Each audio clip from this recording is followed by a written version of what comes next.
How can you have a relationship fall apart so suddenly you end up crying in your car after a coffee date? A few months back, I was posting on Reddit about my girlfriend. About 3 times, actually. All about the same relationship. First, she casually mentioned this other dude who couldn't get it up and then cried. Like, out of nowhere. Then she went into insane detail about her entire sexual past. Stuff I absolutely did not ask for and honestly didn't need to know. And on top of that, I was 21, supposed to be in my prime, right? But I was struggling to stay hard with her, even though I really liked her and cared about her. At the time, I thought these were all separate issues. Like maybe I was just insecure, maybe I was overreacting, maybe something was seriously wrong with me. Fast forward to now, we're broken up, and I'm pretty sure it was all connected. She ended things about 2 months ago, totally out of the blue.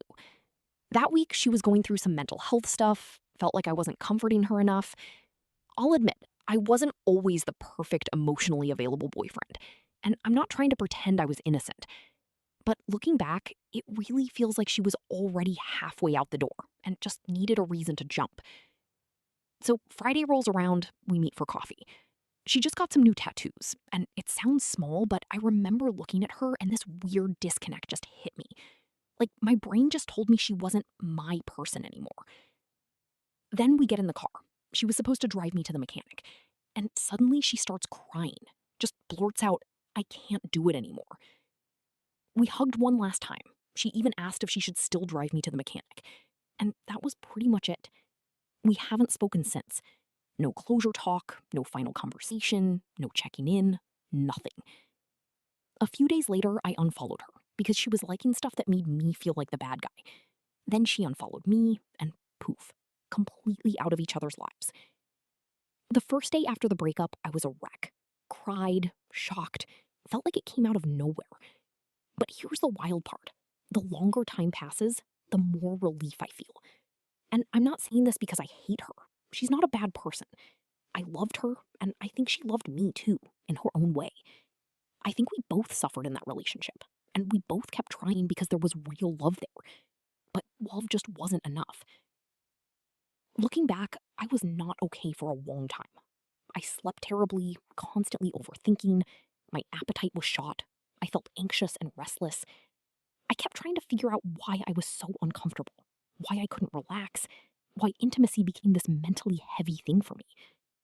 And now I genuinely think my performance anxiety was tied to the relationship. Not because she was unattractive, not because I didn't want her, but because my mind and body just weren't calm in that dynamic anymore. I was constantly self monitoring, constantly questioning myself, constantly trying to force myself to be okay with stuff that clearly bothered me. There were these conversations where she'd tell me things about her sexual past, super casually, with details I never asked for. I tried to be mature, told myself everyone has a past, I shouldn't care, and on some level, that's true. But it wasn't just the past, it was the way she talked about it. The timing, the details, the tone. Something shifted in me after that, and I never really got that piece back. So now, weirdly, those memories are what help me move on. Whenever I start missing her or romanticizing the relationship, I remember how I felt in those exact moments. I remember lying there, wondering why I was even asking strangers online if I was allowed to feel uncomfortable, instead of just admitting to myself that the relationship probably wasn't right. That's probably the biggest lesson I want. If you constantly have to ask strangers if you're allowed to feel uncomfortable, if you're allowed to lose attraction, if you're allowed to be bothered by something your partner said or did, maybe that's already telling you something. Now, I'm not saying every little uncomfortable feeling means you should break up. Sometimes you are insecure.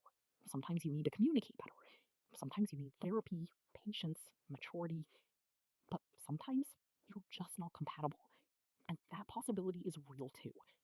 Two good people can love each other and still be completely wrong for each other. Nobody has to be the villain. It can still destroy your peace. I wish I'd understood earlier that attraction isn't enough. Love isn't enough. Compatibility matters. Values matter. Emotional safety matters. The way someone talks about intimacy, boundaries, sex, the past, respect, that all matters. My advice to